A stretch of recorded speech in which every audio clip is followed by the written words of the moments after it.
Estamos en comunicación telefónica con el intendente Héctor Gay. Buen día, Héctor. Joaquín Moral lo saluda. ¿Cómo le va?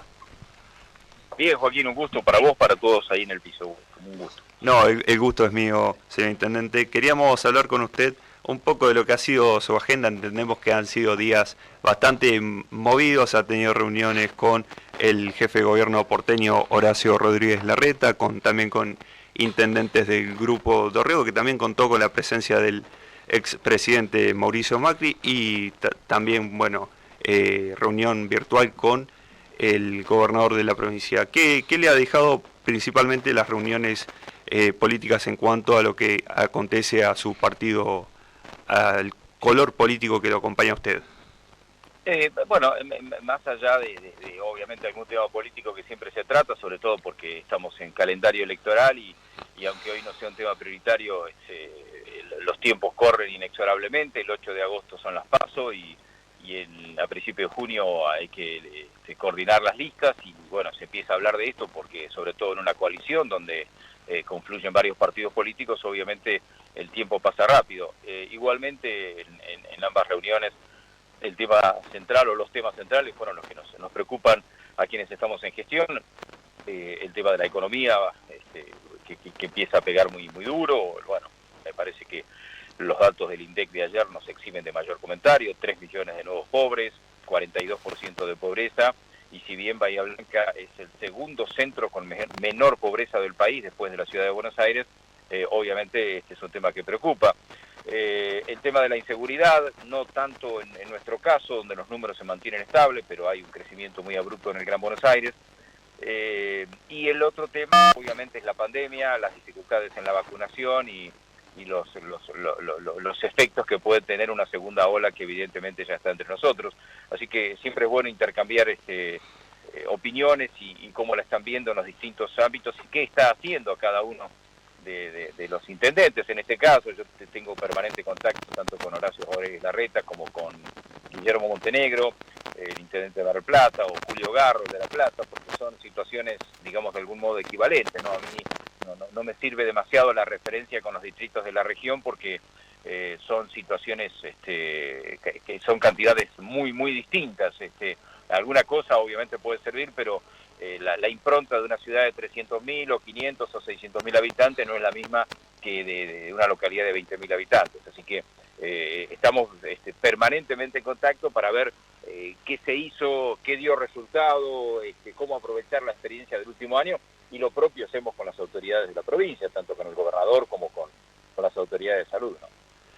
Bien, intendente, antes de pasar con algunos de los temas más principales que mencionó, consultarle por temas de actualidad, el tema futuro de las PASO. ¿Cuál es la postura de Cambiemos en cuanto a la propuesta que hizo el oficialismo? Es que, la propuesta es que hay que debatirla, hay que llegar a un consenso. Creo que el Congreso de la Nación es el mejor ámbito porque están todas las fuerzas políticas representadas. Es muy difícil hoy establecer si es bueno correrlo, si no, si hay que seguir adelante, si hay que hacerlo en septiembre, en octubre, porque la verdad que no sabemos cuál va a ser la fuerza de la pandemia. Obviamente las elecciones hay que realizarlas, quizás se puede estrechar la diferencia entre PASO y general para no esperar 2 meses, y en ese sentido quizás hasta se puede decir, bueno, esperemos la primavera y hagamos septiembre y octubre, o septiembre y noviembre.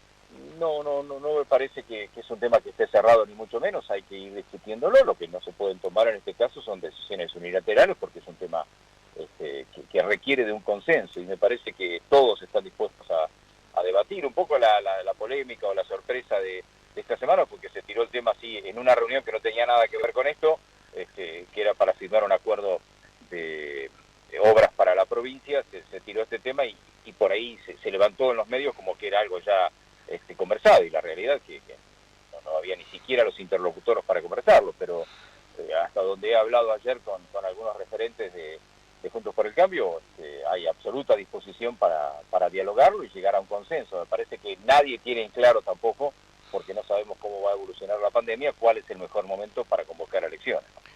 Buenos días, intendente. Mauro Senesi, mi nombre. Gracias por este tiempo para con nosotros y consultarle en el día de ayer, bueno, el número más impactante del INDEC que lanzó lo de la pobreza, pero a mí me llamó poderosamente extraña la atención que si en el segundo semestre del 2020 había crecido la pobreza a nivel nacional, pero en Bahía Blanca disminuyó un 10%. Y entonces me pregunto qué pasó en Bahía Blanca para no seguir no solo la tendencia a subir, sino bajar a un número muy importante de 10%, y tenemos en la ciudad de Bahía Blanca un 31% de pobre cuando a nivel nacional es 42%. ¿Qué es lo que genera que Bahía Blanca no tenga estos números tan trágicos, que son altísimos, por favor, que se entienda, pero teniendo este contexto, ¿a qué se debe? Sí, igual te voy a hacer una pequeña corrección. El número de Bahía es 24%, no 31%, el actual. Perdón. 24 frente a 42 de índice nacional y 51 en el caso del Gran Buenos Aires. La explicación mayor, mirá, cuando vos viajás y vas a distintas ciudades, yo todavía estuve en La Plata, en Buenos Aires, me cuentan algo de Rosario, de Mar del Plata, lo ves en la actividad, vos vas a, no sé, la avenida 7, que es emblemática en La Plata, y el 40-50% de los comercios están cerrados, bajaron definitivamente las persianas. En Buenos Aires ni hablar de calles como Corrientes, como Florida, Lavalle, Puerto Madero, que realmente hay un montón de negocios porque por la propia contextura también económica, digamos, de que ellos dependen en buena medida del turismo, que los centros comerciales, home office, digamos una serie de circunstancias que Bahía lo capeó mucho mejor. Y yo te doy con los datos que tengo, incluso hasta de la recaudación del municipio. El segundo semestre del año pasado en Bahía fue de actividad económica normal, salvo algún pequeño comercio, alguna situación de comerciantes de ropa y calzado, por ejemplo, pero la macroeconomía en Bahía tuvo un segundo semestre bueno. Y paso a detallar. Primero, la influencia del campo. Hubo muy buenos precios y muy buena cosecha. Segundo, la influencia del puerto, en consecuencia. El puerto tuvo un año excepcional porque las cosechas fueron muy buenas, porque aumentó la carga y porque salimos beneficiados de que... Una bajada en el Paraná. Exactamente, por la bajante del Paraná, muchísimos buques se derivaron a Bahía, entonces creció la actividad del puerto, que es importante. El polo petroquímico estuvo a full, no solamente vendió todo lo que produjo, sino lo vendió con mejores precios. Lo que refiere a gas, todo el trabajo de TGS, refinería de Puma, todo ese sector también trabajó a full. Es decir, la actividad económica en general no decreció y en algunos casos subió en Bahía Blanca, a contramano de lo que ocurrió en otros lugares del país. Y esa es la ventaja de tener una economía diversificada. Yo te hago una comparación porque lo hablo mucho con el intendente de Mar del Plata. Mar del Plata, que otra vez creció en pobreza y en desocupación y demás, tiene que ver con que está prácticamente jugada al turismo. Tal y cual. El turismo tuvo un muy mal año. Entonces, cuando vos tenés el año que el turismo está bien, Mar del Plata explota y está bárbaro. Ahora, está jugada a una sola actividad. No es el caso de Bahía Blanca, que tiene muy diversificada la economía.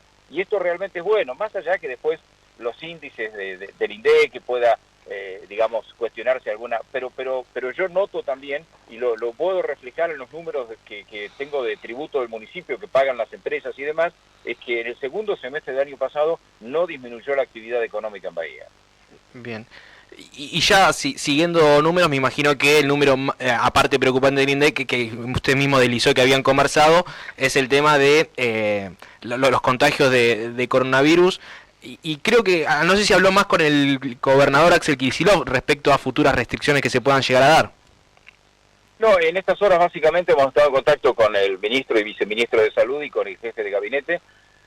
Quizá ahora después de Semana Santa haya una reunión virtual entre el gobernador y los intendentes, pero hay mucha preocupación. Yo lo que noto mucha preocupación porque en estos días ha subido mucho los casos. En el AMBA se han batido récords, en toda la provincia se han batido récords, en el global de la provincia, y la preocupación es que muchísima gente se mueve en esta Semana Santa y puede dispersar el virus y demás. Es difícil tomar una decisión porque quizá lo razonable desde el punto de vista sanitario hubiese sido cerrar e impedir el movimiento en esta Semana Santa. Pero también también se entiende la cuestión económica, es decir, hay muchísima gente en los lugares de turismo, en distintas ciudades y demás que esperan este fin de semana para poder hacer una moneda. Entonces ese equilibrio entre una cuestión y la otra es difícil, pero todo parece indicar que la cantidad de casos va a seguir en aumento. Intendente, ayer tenemos entendido que mantuvo reuniones con directivos de los hospitales de Bahía Blanca. ¿Qué le dejó estas reuniones? ¿Hay preocupación? Sí, porque hoy los hospitales están con un alto nivel de ocupación de camas, mayoritariamente no COVID. ¿Qué es lo que ocurrió? Durante todo el año 2020, en función de la pandemia, hubo muchas prestaciones que se demoraron, se pospusieron, operaciones que podían demorarse, tratamientos que podían demorarse, y eso se aprovechó este verano donde bajaron los casos para hacerlos. Y tanto los hospitales públicos como privados tienen un nivel de ocupación de camas importante con casos no COVID. La preocupación es que si viene muy rápidamente el aumento de los casos COVID, vamos a estar otra vez con los hospitales llenos y con dificultades para atender esto, ¿no? Por eso es que uno insiste en la necesidad de que nos protejamos, de que cuidemos las medidas, que en líneas generales la gente lo hace, pero ustedes saben que tenemos ahí algunos sectores que son reticentes y que, no sé, todo el fin de semana pasado la policía tuvo que ocuparse de disuadir fiestas ilegales antes que ocuparse del delito, y ese es un tema que realmente preocupa. ¿Cómo están acompañando desde el municipio la campaña de vacunación? No, básicamente no tenemos participación porque la provincia decidió ir por otro lado y nosotros le hemos dicho tanto al gobernador, al ministro y a la región sanitaria que nuestros vacunatorios están a total disposición para cuando lo dispongan. Hoy el municipio no tiene participación, sí nos estamos preparando para la campaña de vacunación antigripal, contra la neumonía que ya empieza en estos días y el municipio tiene una larga historia de operativos de vacunación, pero específicamente en lo que es COVID no tenemos intervención. Intendente, usted cuando hablamos hace un mes y medio, si mal no recuerdo, en este programa, nos había mencionado que no se pondría la vacuna. ¿Ha cambiado su postura con respecto a este tema?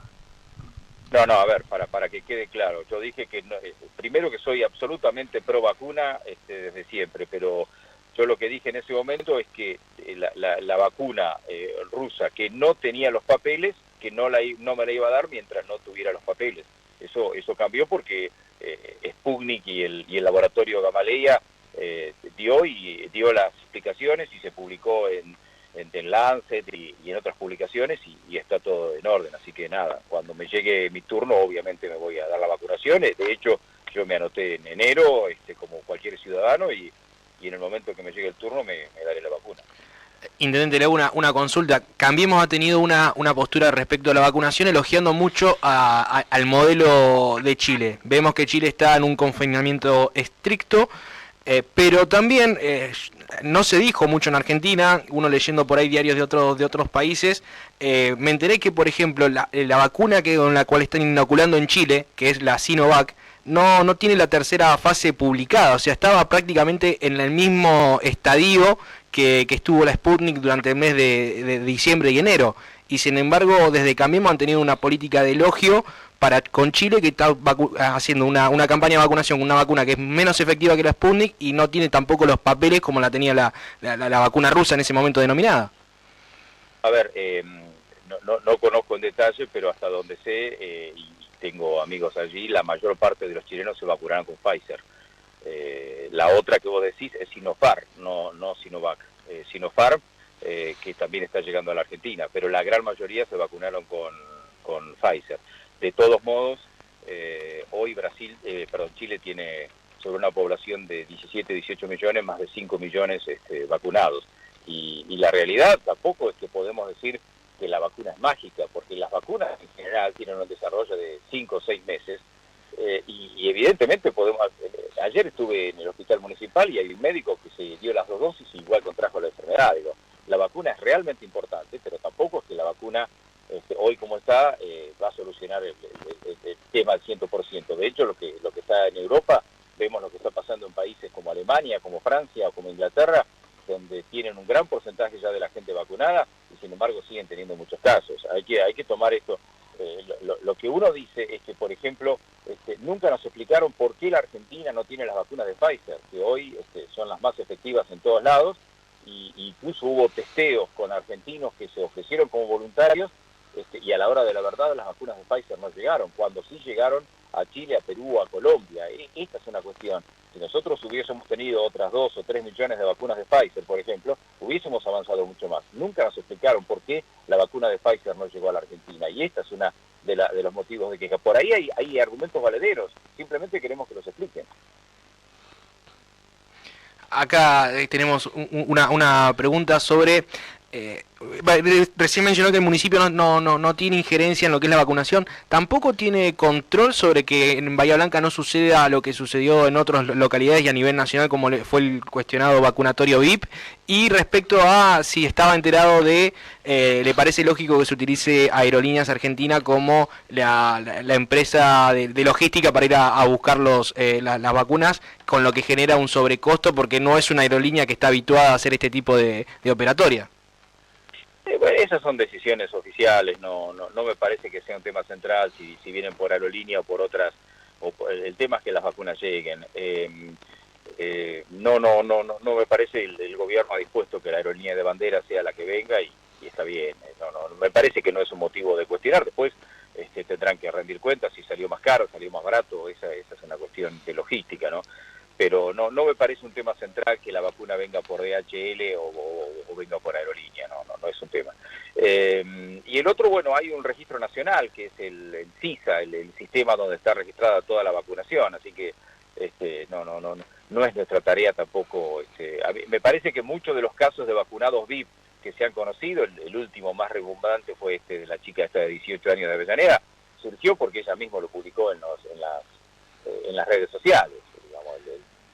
El escándalo salió de ahí. Los chicos de la cámpora de Chivilcoy de 30, 20 y pico años que se vacunaron es también porque subieron la foto vacunándose a las redes sociales y eso generó un repudio generalizado. Lo que le costó el puesto al ministro González García surgió porque Horacio Berbisky lo anunció públicamente y a partir de ese se investigó. Es decir, que los casos y las denuncias de los que hubo fueron evidentemente más por filtraciones o por redes sociales que por un control del CISA, que es el sistema donde queda registrado cada vacunatorio, ¿no? Cada vacunado. Recientemente nosotros vamos a pronto a cumplir 3 meses y tenemos una nueva incorporación, Renata Moscardi, quien es movilera de Helio 3 y estuvo la semana pasada en el Palacio Municipal y pudo dialogar con Besos luego del comisario Besos, luego de una reunión con usted y con parte del gabinete municipal, y deslizaron la posibilidad de llamar a estas fuerzas federales para poder dar un refuerzo a la policía que ayude todo lo que era la nocturnidad, las fiestas clandestinas. ¿Sigue en pie ese pedido? Nosotros nos hemos reunido con las autoridades y lo hacemos permanentemente, no solo por esta cuestión, sino por el tema de la seguridad. En general tenemos colaboración, pero las fuerzas federales que existen en Bahía tienen pocos efectivos y tienen objetivos que cumplir. Es decir, Prefectura tiene un objetivo muy concreto dentro de lo que es la estructura portuaria, la Policía Federal lo mismo, es decir, no hay tantos efectivos, pero bueno, le hemos pedido, de hecho la Federal nos contribuyó en algunos de los operativos del fin de semana, Gendarmería también. Obviamente cuando más podamos trabajar unidos es mucho mejor, porque el tema de las fiestas ilegales y toda esta cuestión nos lleva muchos efectivos, la policía está trabajando bien, pero tampoco le sobran recursos humanos y también hay que atender todas las otras formas de delito, ¿no? Así que es complicado, pero bueno, a ver, tampoco nosotros lo pedimos con la colaboración porque no tenemos injerencia directa, digamos, la policía provincial depende del ministro de Seguridad y las fuerzas federales dependen de Nación, con lo cual lo que nosotros podemos pedir es una colaboración o pedir una opinión de cómo lo ven ellos, pero no es que podemos ordenar que determinada fuerza haga determinado trabajo. ¿Qué tal? Buen día. Carlos Reyes es mi nombre. Gracias por concedernos estos minutos. En ese sentido coincide con Bernie, que dijo que las fuerzas de seguridad federales no existen en la provincia de Buenos Aires. Por otra parte, quería preguntarle, de curiosidad, cuando realizaron la conferencia de prensa con los intendentes del PRO aquí en Bahía Blanca, habían dicho que muchos intendentes del PRO de la provincia de Buenos Aires habían tenido que desmontar toda la estructura que habían justamente montado para llevar adelante la campaña de vacunación en virtud de que la provincia había decidido monopolizar esta campaña. Quería preguntarle si en Bahía sucedió algo similar. No, porque nosotros tenemos montada toda una estructura de hace muchos años que es histórica, y para dar una idea, el año pasado, en plena pandemia, en menos de 2 meses vacunamos 55.000 personas con la antigripal, y ahora lo tenemos preparado para hacer lo mismo. Creo que a partir del 15 de abril empiezan a llegar las vacunas, así que de ninguna manera aquí no se había montado ninguna estructura especial, simplemente es la que tenemos habitualmente con los vacunatorios en todos los lugares, en salas, en el hospital municipal y demás, y eso sigue en pie con personal especializado que viene trabajando hace muchos años. A 55.055 creo que era la cifra exacta que había dado en la apertura en el Consejo Deliberante. Capicúa. Sí. Intendente, le hago una siguiente pregunta. El viernes usted se tuvo que reunirse con Augusto Costa, quien es el ministro de Producción. Lo recibe en el municipio, lanzan el programa Comprá Más Cerca. No sé si después nos puede comentar de qué trata este beneficio para los ciudadanos bahienses, pero a mí lo que me llama la atención es que usted recibe a un ministro de un color político diferente, y luego se filtra la semana siguiente, se anuncia una de las obras más importantes para la historia de Bahía Blanca, con 140 millones de dólares para todo lo que es la cuestión hídrica, pero en la foto no hay ningún representante de Cambiemos, ni siquiera usted, que es el intendente, que ha sido votado por la gran mayoría de los bahienses. ¿No hubo un poco de mezquindad política? ¿Y cómo tomó esa foto que solamente estuvieran sus Bieles, Feliu, Godoy y solamente la cúpula, digamos, de Frente de Todos bahienses? Miren, a ver, dos cosas quiero decir esto, porque lejos está en mí alimentar la grieta, ni mucho menos. Primero, si ustedes recurren a los archivos, hace 1 mes y medio que yo estuve reunido con la autoridad del ministerio y anuncié que estas obras iban a hacer, porque me las comunicaron y me llamaron a La Plata, me dieron el detalle. La única diferencia con lo de ahora es que me dijeron que quizás hasta junio no se podía licitar por una serie de problemas burocráticos, y ahora están diciendo que quizá a fin de abril ya se puede licitar, lo cual es muy bueno. Con lo cual, de cada una de estas obras a mí me informaron personalmente, y fui con el secretario de Infraestructura, el ingeniero Meneses, y nos atendieron en La Plata y nos dieron toda la información, y después inclusive el responsable máximo de las obras, que es el ingeniero Guillermo Gelí, que recibió a la Mesa del Agua de Bahía hace 20 días, que fue la concejal Biondini, el concejal Moreno Salas, y el señor Lange en representación de los vecinos, y toda esta información ya se lo dieron con anticipación, así que no es ningún anuncio espectacular el que ahora se está haciendo, sino que ya se había anunciado antes. Y segundo, con total sinceridad, lo importante es que las obras se hagan. Después, las fotos cada cual la utilizará como quiera en un año político, pero yo lo único que quiero como intendente y como ciudadano bahiense es que las obras se hagan. Lo envidio, intendente. Yo en su rol me hubiera enojado un poquito, le soy sincero. Lo envidio y me parece bien.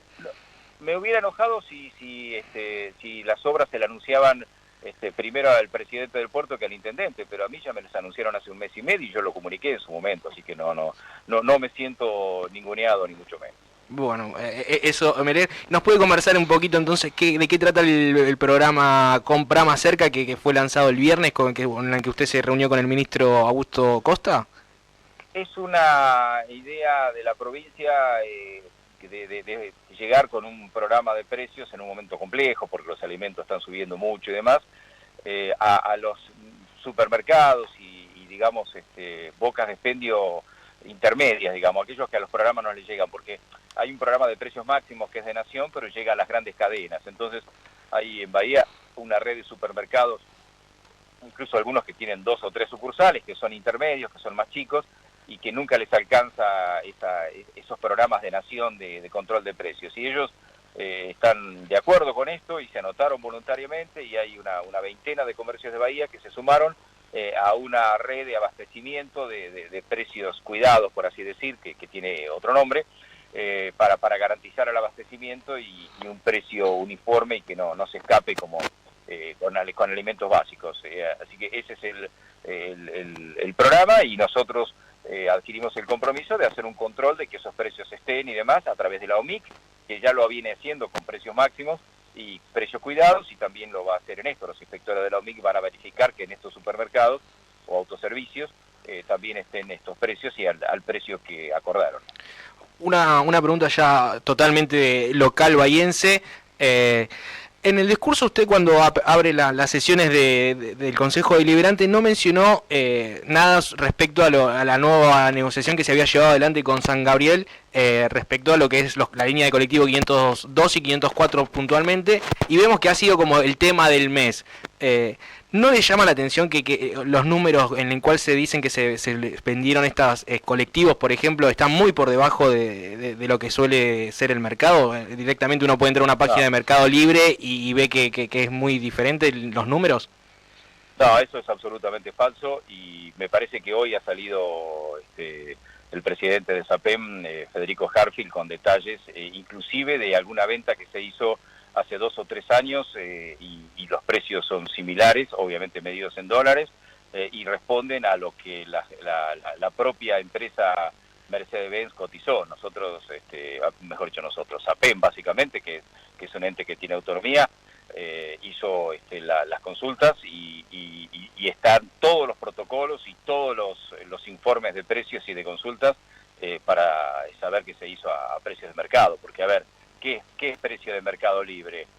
¿Cuáles son las condiciones de los colectivos? Ustedes tengan en cuenta, por ejemplo, para dar una idea solamente, que uno de los colectivos se vendió sin motor, por ejemplo, porque no en su momento se había fundido y entró dentro del negocio y se vendió sin motor. Algunos de los colectivos que se vendieron están ya en el límite del vencimiento, no pueden circular más porque a los 10 años no pueden circular, y se vendieron 3 o 4 colectivos de 9 y 10 años. Y alguien va a decir, bueno, ¿y para qué los compra? Bueno, se compran porque sirven sí como repuestos para las otras unidades. Entonces, no es así de lineal. Lo que pasa es que, como bien dijo Harfield hoy, hay algunos que quieren sustentar la campaña de reelección en base a esto. A ver, los números están absolutamente transparentes, a disposición de quien quiera verlos. El servicio va a mejorar. Se están incorporando en estos días incluso colectivos nuevos para las 2 líneas deficitarias, que lo más un poco risueño de esto es que se vino a solucionar un tema que generó los que hoy son opositores cuando trajeron a Plaza y fundieron a las empresas locales y crearon un ente, la SAPEM Transporte, que nunca había existido. El municipio de Bahía Blanca en toda su historia nunca tuvo colectivos porque no es su función. Durante años estuvimos pagando un déficit del orden, en los últimos años, de 30 millones de pesos, y ahora logramos que una empresa privada tome 2 de esas 3 líneas de colectivas con un claro beneficio, y para que volvamos a nuestro rol. El rol del municipio es entregar en concesión, como fue toda la historia. Esto se rompió cuando trajeron a Plaza, generaron una revolución, hundieron a varias empresas, como la de Olga Pérez, como la del señor Vidal y demás, y después nos quedamos con todo el pasivo y con las líneas deficitarias. Y resulta que ahora que vamos en camino de solucionar esto, algunos, unos pocos en definitiva, ponen palos en la rueda. Pero bueno, es un año político, yo lo entiendo en esas circunstancias. Es parte del juego entonces.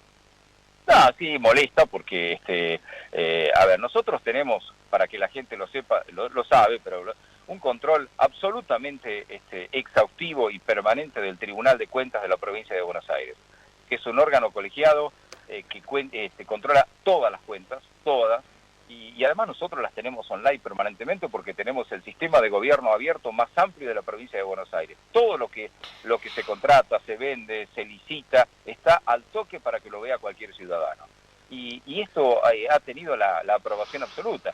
Pero bueno, son los mismos que pusieron una demanda penal porque supuestamente habíamos incurrido en una irregularidad en una sesión del Consejo Deliberante para aprobar el presupuesto y convocando a una concejal suplente. Y llegaron hasta la Corte Suprema para eso. Y por unanimidad, todos los estamentos dijeron que era absolutamente legal lo que se había hecho y era lo que correspondía. Bueno, con esto es exactamente lo mismo. Le digo que han dejado con SAPEM la vara alta porque dijeron que la 502, hablamos aquí con parte de la Comisión de Usuarios de Testigos de colectivos, dijeron que la 502 era la joya del sistema, o sea, como que habían elogiado la línea punto, hicieron mucho hincapié en la 502, o sea, cuando usted dijo que va a haber una mejora del servicio, han dejado la vara alta en SAPEM, al menos sí, con esta línea puntual, le comento. Sí, pero a costa de un déficit permanente. este es el tema. La 502 es una de las mejores líneas porque casi no recorre calles de tierra y esto es bueno, los colectivos se mantienen mejor, igual se van a incorporar nuevos, pero en los últimos tiempos nos costaba mucho dinero al erario municipal mantener esa línea, ¿no? Y le hago una pregunta política y otra del futuro de Bahía en cuanto vamos terminando porque no infraestructura. 37 minutos de nota. Sí, teníamos muchas ganas, intendente, discúlpeme, hace dos meses que... Pero le hago una pregunta, entonces muy simple. Del Grupo Dorrego, ¿ahí saldría el futuro gobernador o candidato a gobernador del Grupo Dorrego o están esperando alguna decisión o movimiento de María Eugenia Vidal? Y respecto de las infraestructuras y demás, ¿en qué, si hay novedades respecto a el gasoducto de Vaca Muerta que podría llegar a la ciudad y demás, por ejemplo, Amazon, ¿en qué habría quedado? Yo ya le repetí, le hice esta pregunta hace 2 meses cuando habíamos dialogado, pero por ahí una nueva novedad. Lo de las elecciones de 2023 está muy lejano, nadie habla de candidaturas porque antes de las elecciones de 2023 de gobernador están las de 2021 que son de legisladores, con lo cual hasta 2022 no se va a hablar de eso. Puede o no ser alguno de los integrantes del Grupo Dorrego candidato a gobernador, a vice, es natural, porque entre los 9 intendentes que integramos el Grupo Dorrego tenemos 4 millones de personas en los distritos. Es decir, tengan en cuenta que la Ciudad de Buenos Aires, por ejemplo, tiene 3 millones de personas. Bueno, estos 9 distritos que nosotros gobernamos somos 4 millones de personas, tenemos un peso territorial importante, pero no se ha hablado de eso. El tema del gasoducto parece que viene bien, que se estaría desechando la posibilidad de desviarlo directamente a Brasil. Para nosotros es bueno porque el gasoducto en realidad viene hasta Seliqueló, pero de ahí viene un ramal a Bahía y esto permitiría alentar ampliaciones en el polo petroquímico y algunas otras obras de infraestructura que están en carpeta. De hecho, la obra de Profértil sigue en pie y... ¿Que duplicaría la producción? Sí, eso está... Estuve reunido con la principal autoridad de Profértil hace unos días y sigue en pie. En estos días se están decidiendo cuál va a ser la empresa constructora que va a hacer esa obra. Así que eso viene bien y tener más abastecimiento de gas es muy bueno. Y no me acuerdo cuál era la otra. Amazon. Sí. De Amazon seguimos en lo que hablamos aquella vez. Ellos han pedido una prórroga en función de la pandemia y demás, pero entendemos que el proyecto no está caído ni mucho menos. Bien, intendente, le agradecemos muchísimo la comunicación. Tengo acá una mini preguntita. La más importante de las cosas menos importantes. ¿Cómo lo ve a Boca? ¿Línea de 3 o línea de 4?